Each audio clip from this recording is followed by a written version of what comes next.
Bonjour à tous et bienvenue sur le Learn and Earn Crypto Podcast. Et cette semaine, sur le podcast, on vous parle de comment devenir un trader intelligent.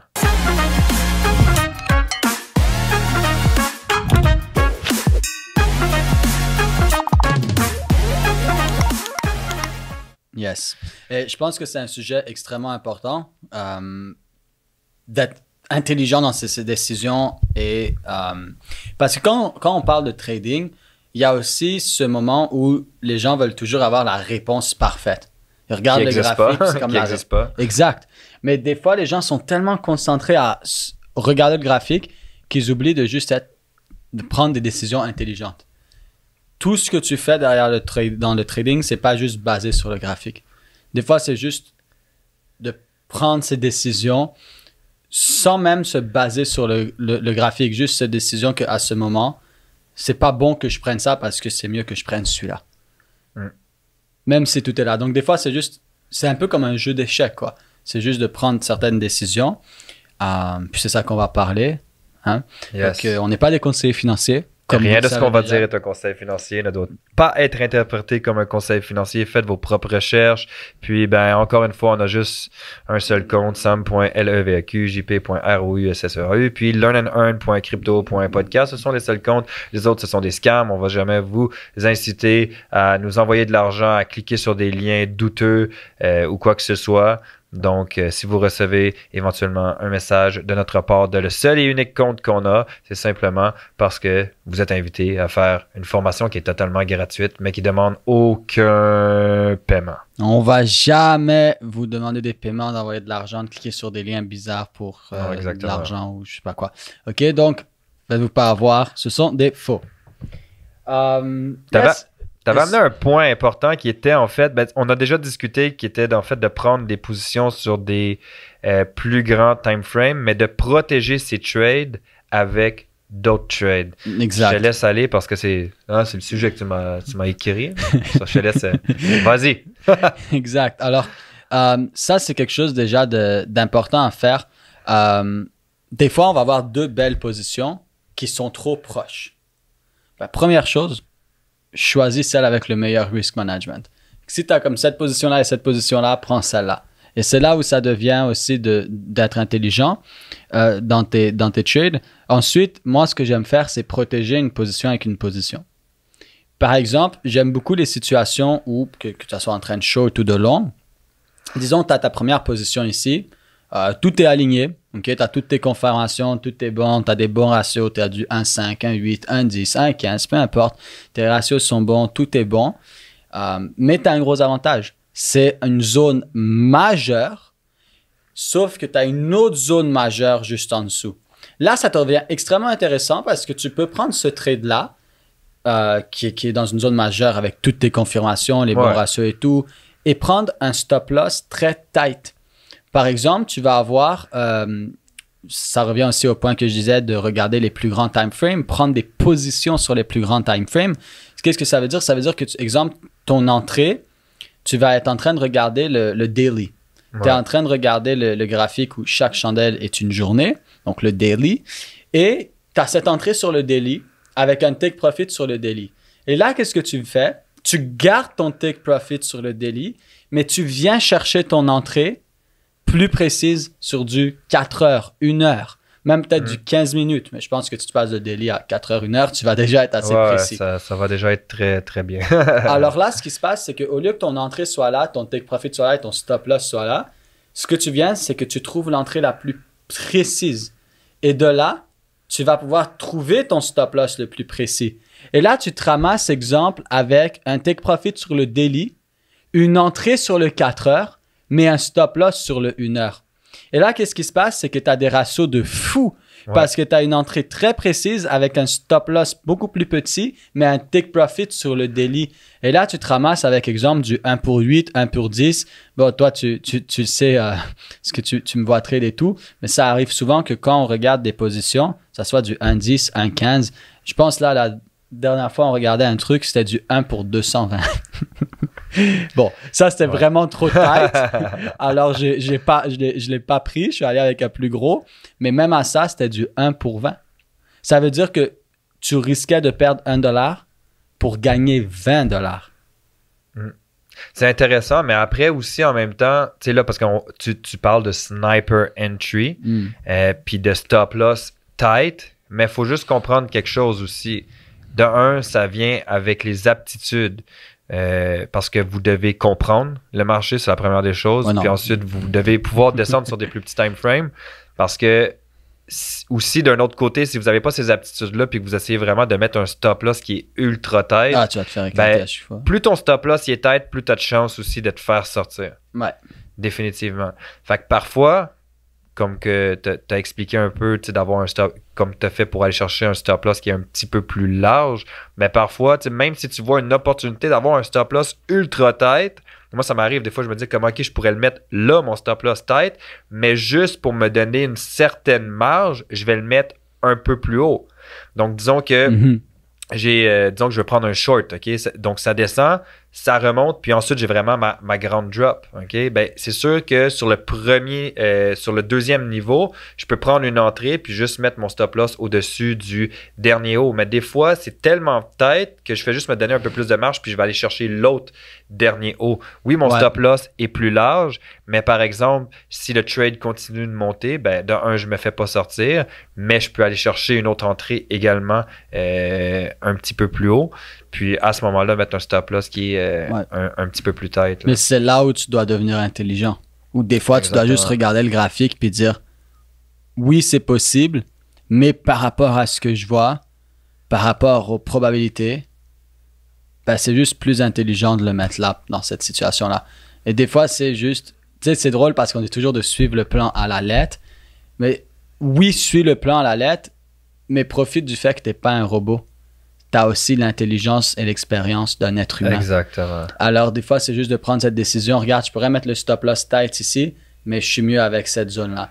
Et c'est là où tu peux jouer avec ça. Comme au lieu de le mettre à du 1,220 qui était hyper tight, ben, je vais mettre à du 1,18 qui reste magnifique. Ouais, ça reste super intéressant, là, du 1,18. Même si tu as du 1 pour 2, je veux dire, c'est intéressant. Je veux dire, au final, ben, 1,18, c'est très, très, très, très intéressant, mais ce que je veux dire, c'est qu'au final, pour quelqu'un qui a moins d'aptitude, ben, mise pas nécessairement initialement sur des 1 pour 18 quand tu es capable de juste, au moins, aller chercher 1 pour 2. Au final, ce que tu veux, c'est encaisser du profit, sécuriser tes trades, puis faire grandir ton compte. Mais tant que ça fait du sens pour toi. C'est ça, mais quand on parle de sniper entry, oui, la stratégie fait complètement du sens. Tu regardes sur un plus gros time frame, puis tu descends sur des plus petits pour aller chercher des points d'entrée plus intéressants. Moi, personnellement, un trade ne m'intéresse pas si c'est en dessous de 1 pour 5. Ça ne veut pas dire que je vais l'invalider. C'est juste je suis beaucoup moins intéressé. En dessous de 1 pour 3, pour moi, c'est invalide. Si un trade ne me donne pas du 1 pour 3, je ne le prends pas. C'est une de mes règles.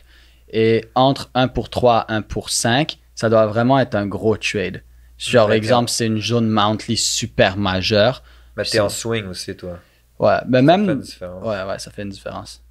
Mais même des trades, normalement, c'est du 1 pour 6, 1 pour 8. Quand même. Mais swing, c'est... C'est juste en scalping, c'est... Non, scalping, là, c'est différent. Parce que moi, je fais... 1 pour 10 en scalping. Moi, je fais du scalp ou du day trade. En day trade, j'ai vu une zone, j'étais en coaching, justement, avec... un des gars dans l'académie, puis on était en direct, je disais ok, on va juste, je vais continuer de t'expliquer, on va voir qu'est-ce qui se passe avec le trade. J'avais tout placé, au final ça m'a donné un 1 pour 15 en day trade là. C'était super intéressant. Après je me suis dit comme j'aurais dû prendre le trade en même temps que je suis en train de te coacher. mais c'est ça c'est plus en day trade, mais en scalping, moi personnellement, là, oublie ça là, c'est ouais. Scalping, 1 pour 2, 1 pour 3. Ouais, 1 pour 3, c'est beau, là. C'est beau. Ouais, je vais pas dévoiler ma stratégie de scalping tout de suite parce que le podcast va durer trop longtemps, mais c'est ça. Ouais, on est sur la même longueur d'onde, c'est bon. Ouais. Non, mais ça dépend, c'est ça aussi, ça dépend de toutes sortes de choses. Genre, quelqu'un qui me fait un 1 pour 3 en swing trade, merde, tu dois revoir tes trucs, tu vois. Non, exactement. Mais tu fais du 1 pour 3 en scalping, c'est beau. Ça, c'est parce que ça dépend de plein de choses. Ça revient justement à tu dois être intelligent. Et t'adapter à ce que tu fais, ce que tu regardes. Mais tout ça pour dire que justement, tu vas pouvoir, dans des situations, des fois, trouver un stop loss assez tight. Même en scalping. En scalping, si tu deviens très précis, tu peux passer de 1 pour 1 à 1.5, 1 pour 2 même. Ouais. Donc, c'est des trucs qui s'adaptent Exactement. partout. Puis, tu vas venir trouver ce C'est stop ça. loss tight. Exemple, ton take profit sur le daily, ton entrée sur le 4 heures, ton stop loss sur le 1 heure. Puis là, tu as un tout petit stop loss. Mais ce qui est magnifique, c'est que même s'il se fait annuler, souvent, ce qui va être beau, c'est que il va juste passer à... Si tu es dans une vraie zone, ça fait juste passer au travers. Fait que, exemple, elle va juste passer au travers, aller à ta prochaine zone. Et là, tu vas pouvoir rentrer dans ta prochaine zone avec toujours un stop loss assez tight, mais avec le même take profit Initial. que la zone d'avant. Et ça, quand tu vois ces setups-là, c'est trop beau. Parce que si tu perds ton premier trade, ton pas deuxième grave. trade, c'est le même TP. Alors, Ça te ramène, tu regagnes le trade perdu et plus du le profit. profit. Exactement. Moi, des fois, je rentre dans des trades, puis je me dis, tu sais quoi, j'aimerais ça que ça frappe mon stop loss et que ça aille à l'autre zone. Parce que l'autre zone, des fois, est mais vraiment plus payante, même en ayant absorbé une perte. Et c'est là où vous devenez intelligent parce que tu as comme des belles zones, tu es capable de protéger avec un autre trade et tout ça. Puis tu prends des décisions intelligentes, pas juste... Ouais, c'est très intéressant. Pas juste, oh ben là, il y a une entrée, je rentre. Non, là, il y a une entrée, mais tu sais quoi, cette entrée-là est plus belle, c'est tight, ok, je vais décider de prendre celle-là. Ou, là, il y a une entrée, là, il y a une entrée, mais ce stop-loss-là fait pas de sens, je vais le mettre tight, sauf que si je viens ici, je vois que je vais pouvoir avoir le même take profit. Ouais. Ben, tu sais, au final, ça fait complètement de sens. Ouais, c'est ça. Ça fait complètement de sens, mais tu sais, tu vois, comme j'ai dit un peu plus tôt, moi, je suis plus confortable. Puis ça, c'est vraiment parce que moi, je suis plus confortable comme ça. C'est que si je vois qu'il y a une autre entrée soit plus haute ou plus basse, ben, je vais juste sur le premier trade mettre un stop loss plus grand où ce que le ratio est moins intéressant. Pour venir couvrir l'entrée. Pour venir couvrir, mais juste au cas aussi que la deuxième entrée se fait pas toucher. Mm-hmm. Au moins, j'ai un trade qui roule. Ouais. Tu comprends? Ouais. Mais ça, c'est encore une fois... Ça aussi, je le fais des fois. C'est ça. Comme là, ouais, je pense pas que je peux le dire comme ça. En tout cas, il y a une position X que j'ai prise. Puis, mon ratio, c'était du 1 pour 15. Sauf que juste un peu en bas, comme par exemple, ben vraiment, pas beaucoup, comme vraiment un petit peu plus bas, il y avait une autre entrée.